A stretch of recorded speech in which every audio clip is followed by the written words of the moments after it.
If your Epson printer is printing blank pages or not printing black ink, I'll show you how to clean the print head in just 2 minutes. The easiest method you can do yourself is to run the printhead cleaning several times. To start, press and hold the stop button for 5 seconds, then release it.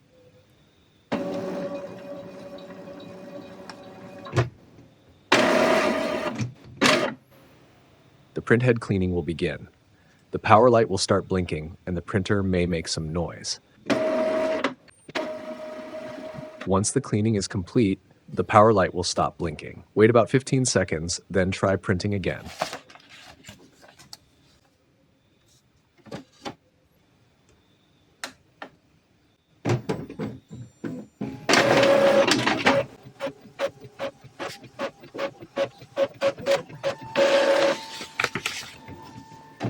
You should start to see the black ink coming back. To improve the print quality, repeat the head cleaning a few more times. Allow about 1 minute between each cleaning. Thank you and happy printing.